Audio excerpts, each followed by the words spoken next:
300 tahun pun kau beribadah, sebesar debu pun kau tidak akan dapat meraih kecemerlangan dalam hidupmu. Kemudian muridnya heran, bertanya, kenapa begitu guru? Kemudian kata gurunya, karena kau tertutup oleh dirimu sendiri. Nah, ingat nih.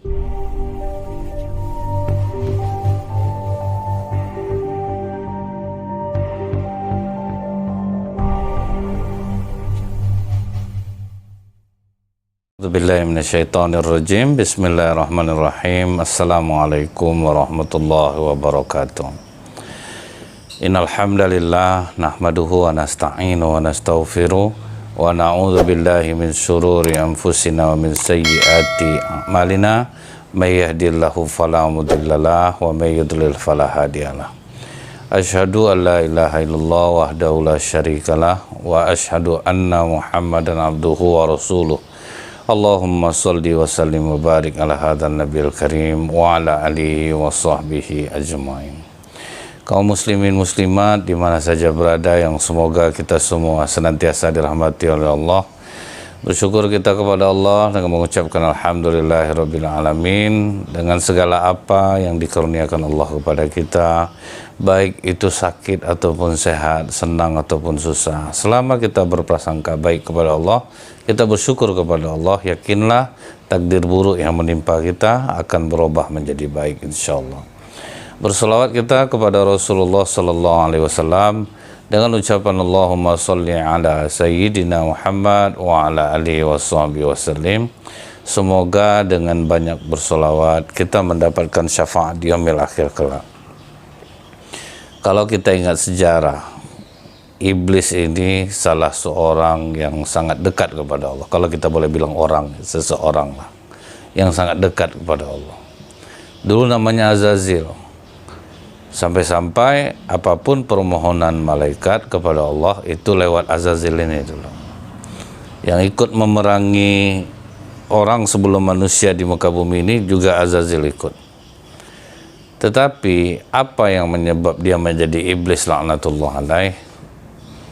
Dia merasa lebih baik. Nah, jadi ujub kepada diri sendiri. Ujub itu dia lebih menganggap dia punya kelebihan sendiri yang tidak dimiliki oleh orang lain.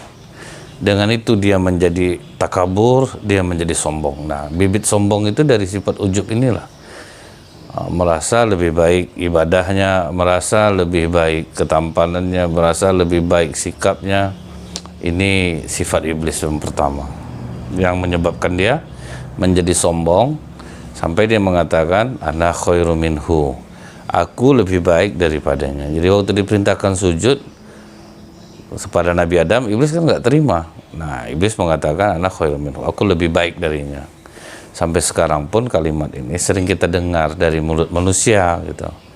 Kok dia yang terpilih, aku kan lebih baik daripada dia. Nah, ini sifat ujub yang membahayakan sehingga menjadi sombonglah iblis sampai dia diusir dari surga. Itulah bahayanya sifat ujub, merasa lebih baik, suka memuji diri sendiri. Orang aja muak nengok orang seperti aku ini ya, pasti orang sebentar aja orang mau. Biarlah orang yang mengetahui kelebihan kita, tidak perlu pula kita merasa lebih baik daripada orang lain, walaupun dalam kita diam, walaupun hati kita sendiri. Ini yang menyebabkan amal menjadi sia-sia. Jangankan kita lagi, di dalam kitab kisah-kisah sahih di dalam Al-Quran itu diceritakan dulu pernah ada seorang nabi yang tidak disebutkan nama di sini, memiliki umat yang taat kepadanya, memiliki bala tentara yang loyalitasnya tinggi kepadanya, sampai nabi ini pun bersifat ujub.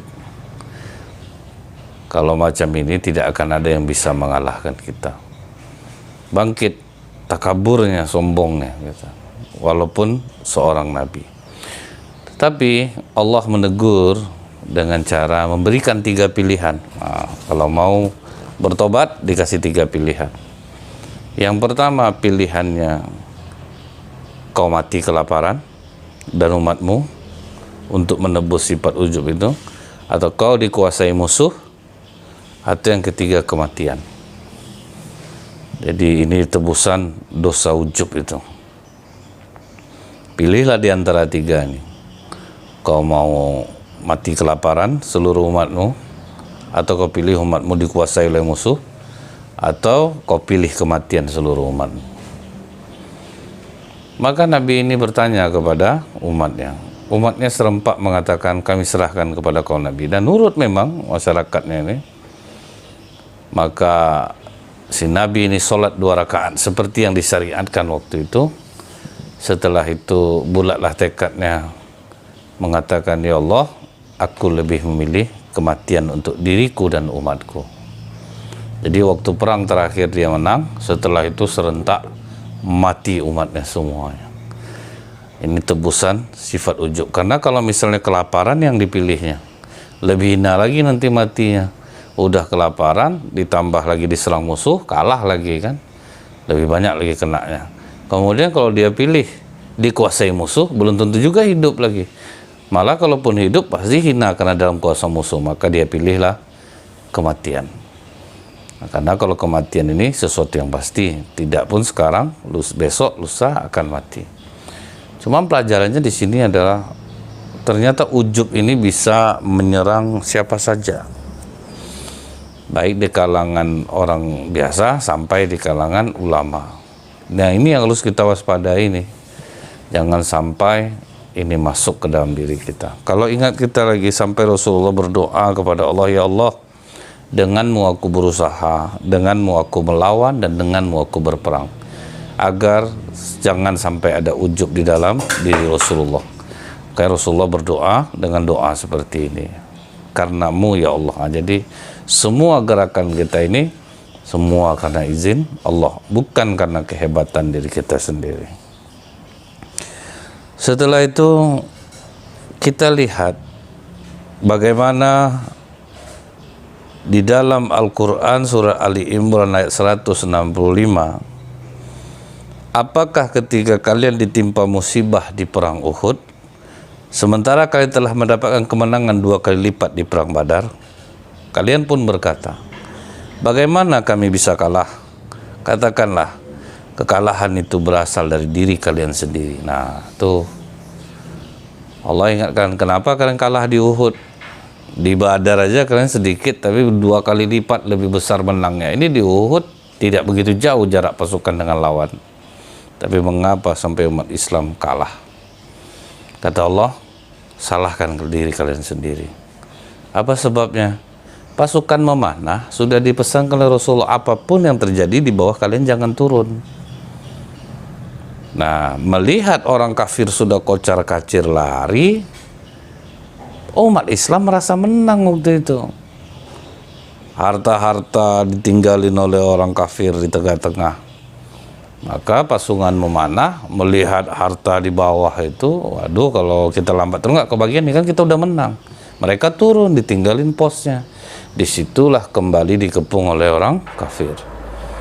Kalah mutlak umat Islam waktu itu, dan nyaris di perang ini Rasulullah SAW meninggal dunia. Geraham pecah, topeng besi penyok, luka-luka Rasulullah. Sampai yang melemahkan itu ketika ada isu bahwa Rasulullah SAW meninggal dunia. Nah, itu yang lebih membuat tambah terpukul umat Islam. Jadi terlihat kita merasa menang, kemudian lupa dengan amanah yang diberikan oleh Rasulullah SAW. Setelah itu kita juga melihat nih di surah At-Taubah ayat 25. Di sini dikatakan Allah, A'udzubillahi minasyaitonirrajim. Laqad nasarakumullahu fi mawatina katsirah wa yawma Hunain idz a'jabatkum kathratukum falam tughni ankum syai'aw wa dhaqat 'alaikumul ard bima rahubat thumma walaitum mudbirin. Sungguh Allah telah menolong kamu kaum mukminin di banyak peperangan. Dan ingatlah perang Hunain, ketika jumlahmu yang besar membanggakan kamu, tetapi jumlah yang banyak itu sama sekali tidak berguna bagimu dan bumi yang luas itu terasa sempit bagimu, kemudian kamu berbalik ke belakang dan lari tunggang langgang. Nah, jadi kalau kita lihat di dalam surah At-Taubah 25 ini, umat Islam waktu itu sudah bangga nih, jumlahnya 12.000. Sementara di perang Hunain itu yang mau dihadapi itu orangnya cuma 4.000. Bangga dengan jumlah yang besar, masuk ke sana ternyata pasukan musuh punya teknik. Dia sembunyi di balik-balik bukit itu, kemudian dia serang di tengah-tengah umat Islam. Nah, Rasulullah sampai kena lembing perutnya. Semua lari tunggang langgang. Akhirnya ada yang menyemangati, apa sumpah kita dahulu? Nah, kita akan menjaga Rasulullah. Baru balik semuanya lagi. Nah, itu bahayanya sifat ujub. Kita aja nih mungkin bisa sering kena lah sifat kayak gini gitu. Dan alhamdulillah kalau ditegur langsung oleh Allah. Kalau tidak, nah itu yang berlarut jadinya orang yang suka membangga-banggakan dirinya sendiri.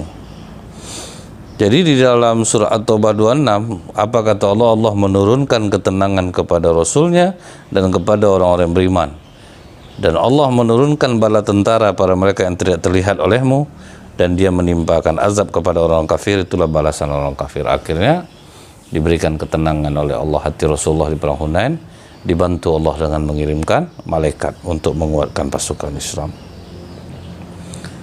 Jadi orang Islam yang udah taat ibadah pun bisa kena ujub. Nah, seorang nabi pun di masa lalu pernah dia bersifat ujub. Kita lihat apa yang menyebabkan kira-kira sholat kita itu tidak mendatangkan ketenangan jiwa, padahal kita sudah sering zikir, kita sering baca Quran. Mungkin kisah ini bisa menyadarkan kita. Ada seorang murid mengadu kepada gurunya yang bernama Bayazid. Bayazid ini ulama pada masa lalu. Apa kata muridnya ini? Guru, aku ini sudah beribadah selama 30 tahun lamanya. Perhatikan ya, sholatnya tidak pernah berhenti selama 30 tahun, sholat fardu berjamaah terus. Saya sholat malam, tidak pernah tinggal. Saya puasa sunnah, tapi anehnya saya belum bisa mengalami pengalaman rohani yang seperti guru ceritakan. Orang sholat dapat ketenangan, dia jiwanya tenang, hidupnya tentram. Setelah itu saya tidak pernah menyaksikan apapun yang Tuan Guru gambarkan. Bagaimana perasaan orang yang rajin ibadah itu. Sampai hari ini Guru, hati saya masih gelisah, hati saya tidak tenang. Nah, ini mungkin kita ada yang ngalami juga kan. Sholat rajin tapi hati nggak tenang, zikir rajin hati nggak tenang. Maka kata gurunya yang bernama Bayazid ini, wahai muridku, sekiranya kau beribadah selama 300 tahun pun, kau tidak akan mencapai satu butir debu pun kecemerlangan dalam hidup. 300 tahun pun kau beribadah, sebesar debu pun kau tidak akan dapat meraih kecemerlangan dalam hidupmu. Kemudian muridnya heran, bertanya, kenapa begitu guru? Kemudian kata gurunya, karena kau tertutup oleh dirimu sendiri. Nah, ingat nih, kau tertutup oleh dirimu sendiri. Kita sendiri yang menutup diri kita. Dengan apa? Kita menutup diri kita ini. Bertanyalah muridnya ini, bisakah kau obati aku agar yang menutup itu tersingkap? Kata gurunya, bisa. Tetapi kalaupun kau bisa, kau tidak akan mengamalkannya. Tentu saja akan aku lakukan, guru. Maka kata gurunya, ngetes dia. Sekarang kau tanggalkan pakaianmu, ganti dengan pakaian biasa. Karena dia ini pegaya lah, bajunya bagus-bagus. Setelah itu pakai baju yang lusuh, yang sobek, yang compang-camping. Gantungkan di lehermu kantong berisi kacang. Setelah itu kau panggil anak-anak kecil di masjid, kau suruh mereka nampar kamu satu-satu.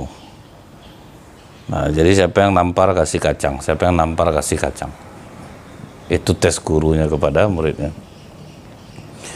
Kemudian yang kedua, datangi tempat di mana kamu sering ceramah, di mana jamaah sering mengagumimu, katakan juga kepada mereka, siapa yang mau menampar mukaku, aku beri 1 kantong kacang. Ini yang dikasih guru ya sama dia. Sanggup nggak? Ngamuk dia.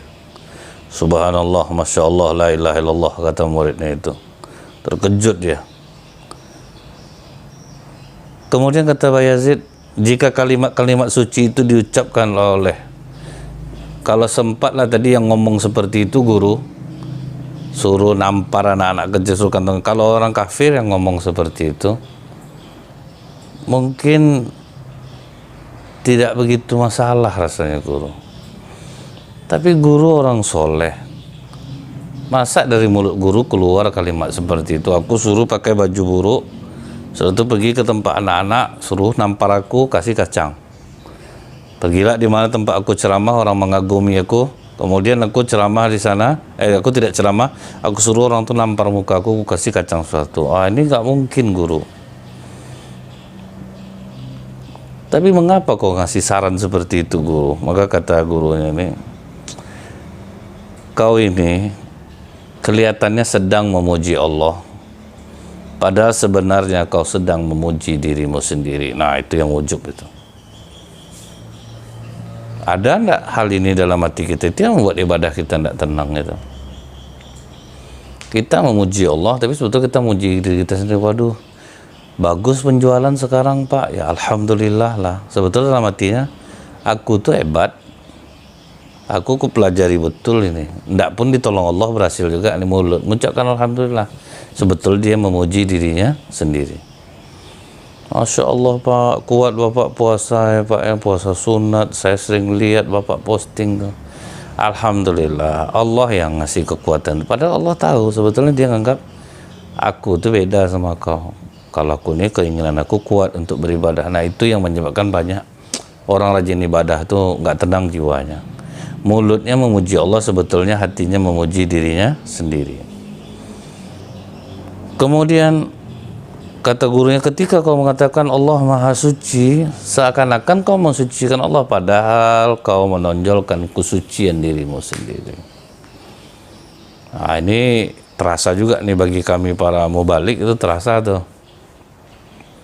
Ibaratnya ketika mengajak orang tahajud, karena dia udah tahajud nih, jadi supaya orang tahu bahwa dia itu rajin tahajud banget gitu. Dari ceritanya tentang dia sedekah, dia tuh kayaknya kuat sedekah banget gitu. Sehingga orang mengagumi dirinya, padahal sebetulnya diri dia tahu itu bahwa dia ingin menonjolkan kebaikan dirinya. Nah ini para mubalik juga hati-hati nih. Semua kita kayaknya sama aja lah, pasti ada merasakan seperti ini. Kemudian kata muridnya ini, kalau begitu guru kasih aku nasihat balik. Kata Bayazid, aku sudah bilang kau tidak akan mampu melakukannya. Jadi inilah kadang yang membuat hidup kita itu terasa tidak berkah, terasa sulit, disebabkan ada sifat memuji diri sendiri di dalam diri kita. Kita mengagumi diri kita. Kalau sudah terserang penyakit ujub ini, kita tidak akan pernah merasakan ketenangan di dalam beribadah. Mudah-mudahan ini bermanfaat. Lebih kurang saya mohon maaf. Subhanakallahumma bihamdika asyhadu an la ilaha illa anta astaghfiruka wa atubu ilaik. Assalamualaikum warahmatullahi wabarakatuh.